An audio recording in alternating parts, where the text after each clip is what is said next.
aqui no estúdio, Carolina Nogueira, que é repórter da coluna Igor Gadelha. Carolina, bom dia. Eu queria que você começasse trazendo para a gente uma visão do que você acha que Lula vai falar durante esse evento no sentido de promessas. Porque o que a gente está vendo é isso. Candidatos à reeleição têm essa dificuldade. Porque por que você não conseguiu fazer o que você prometeu nos 4 anos? O que é que você vai prometer agora? O que é que você acha que vai ser o discurso de Lula? O que é que você acha que ele pode prometer em relação ao que não foi cumprido nesse primeiro mandato? Perdão, terceiro, né? Exato.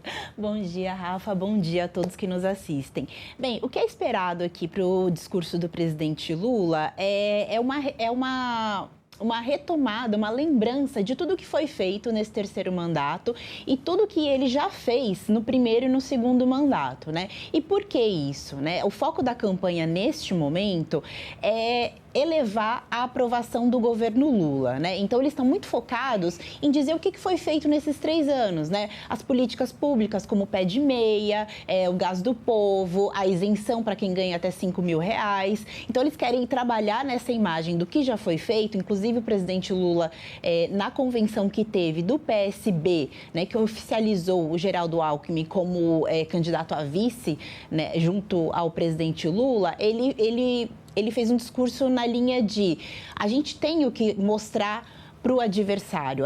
Nós fizemos coisas ao longo desses 3 anos e nós temos o que falar. Ele pediu, inclusive, para a militância para pesquisar, para não ficar só no que ele estava falando ali, mas justamente pesquisar tudo que foi feito, ter acesso a tudo que pediu a equipe para que distribuísse a militância, todas as entregas que eles fizeram ao longo desses 3 anos, para que a militância pudesse apresentar um contraponto, né, ao candidato adversário, no caso, Flávio Bolsonaro.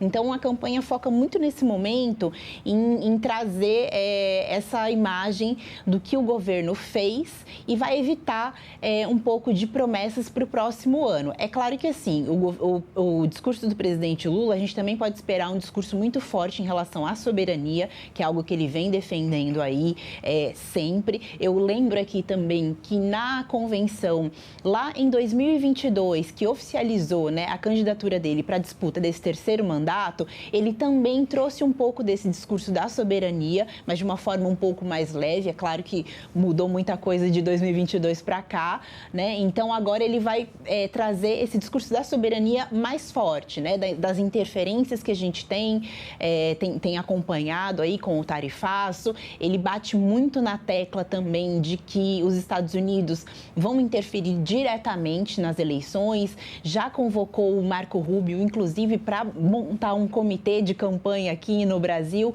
que ele vai derrotar, inclusive. Agora também tem essa atividade do Milei junto ao Flávio Bolsonaro. Então, eles estão muito concentrados nesse discurso de precisamos proteger o país contra as interferências externas, né? E garantir isso com o próximo mandato do presidente Lula, né? Que o Brasil estará protegido contra essas interferências externas. Felipe, dessas promessas de campanha que foram cumpridas, quais você acha que vão ser, então, essas vitrines do PT? O que é que o presidente Lula vai apresentar como algo que justifique aí o pedido de voto, que faça com que as pessoas votem novamente nele? Olha, como a Carolina falou, tem a questão da aprovação da isenção de cobrança do imposto de renda para quem ganha até R$5.000. Acho que essa é uma bandeira que vai ser explorada, né, com uma questão de justiça tributária num país tão desigual. É bom lembrar que o Brasil é uma das 10 maiores economias do mundo, mas em termos de desigualdade de renda, é um dos países mais desiguais.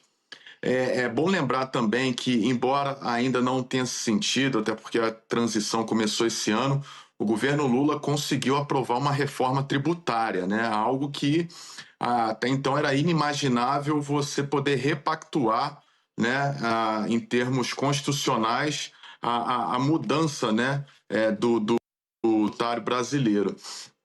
E tem também, claro, a questão, novamente, né, o Brasil saiu novamente, né, do mapa da fome.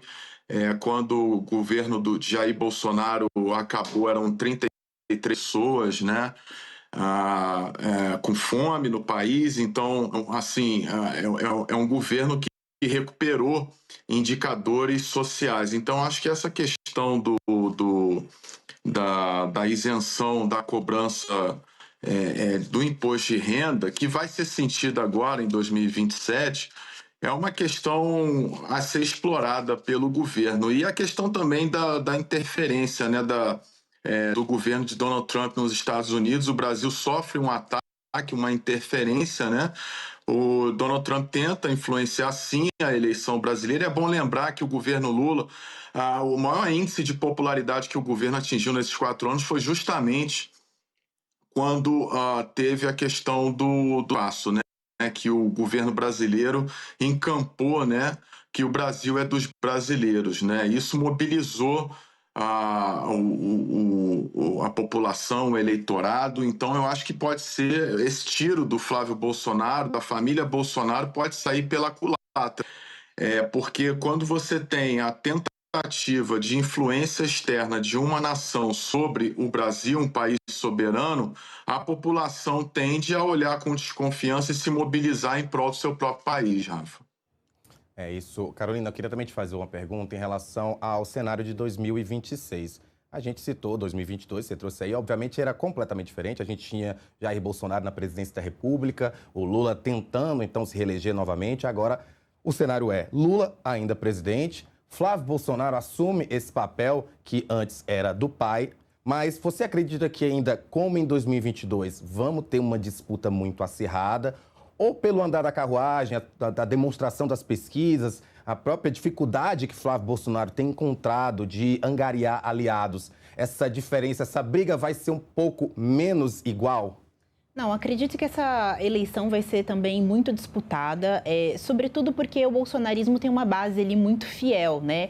Que é o que a campanha do PT chama ali dos 30%, que é aquele público que vota com a família Bolsonaro, né? Então, o Flávio hoje carrega esse espólio do pai, né? De ser o sucessor do pai. Então, ele vai trazer isso muito forte na sua campanha para conseguir convencer essa base mais bolsonarista.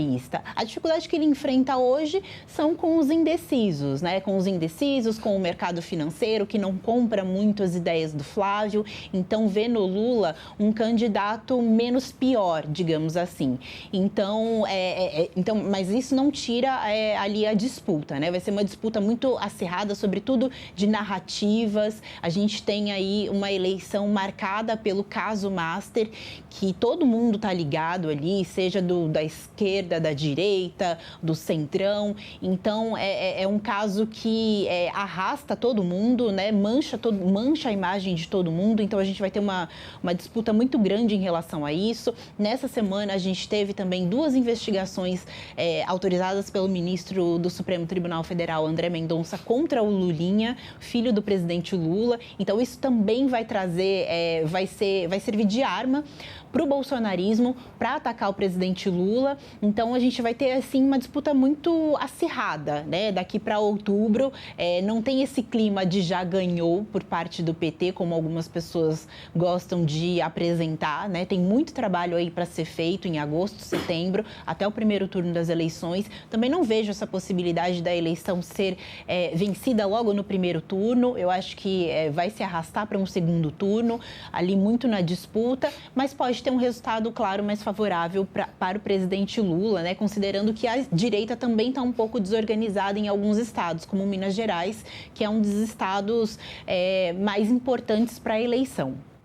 Nossa, Minas Gerais está uma confusão, né, gente? Não sabe quem é governador, não sabe quem é vice, não sabe quem é nada. Imagine se fosse um estado que nem quase não decide eleição, né? E a gente está vendo essa...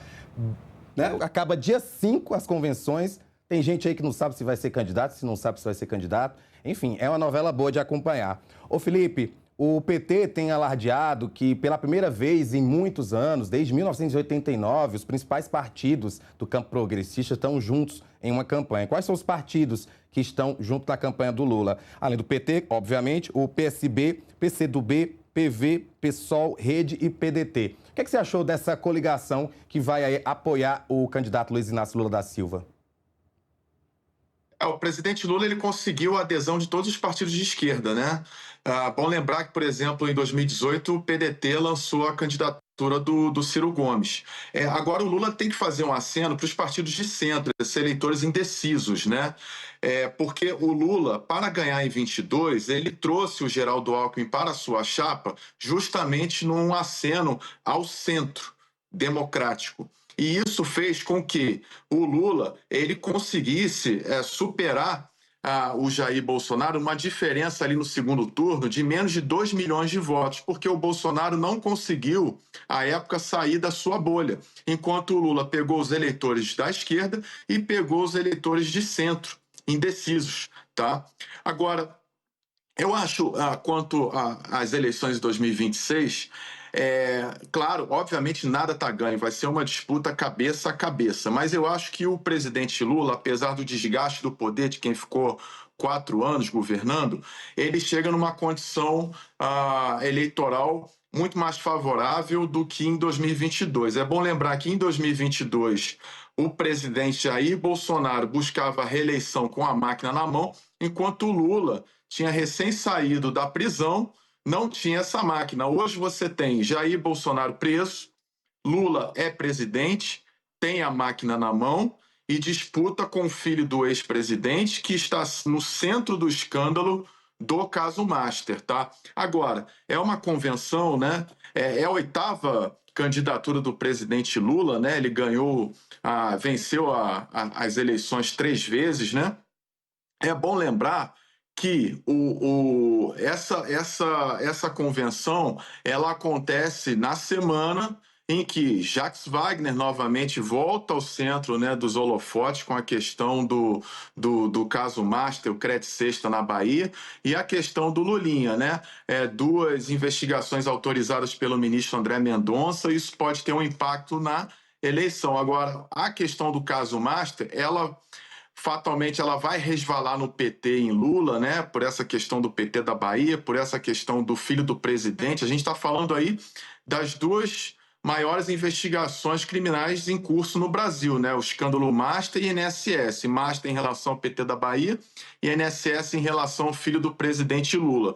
Agora, a questão do escândalo do Master, ela bate no peito do candidato Flávio Bolsonaro. É diferente do Lula, né? Resvalar, mas a questão do Master, ela bate diretamente, né, no coração da campanha do candidato Flávio Bolsonaro. Olha, vou pedir para você que está na TV, dá um tempinho de 2 minutos, a gente vai dar um pequeno intervalo, já quem está no YouTube, a gente continua. Carolina,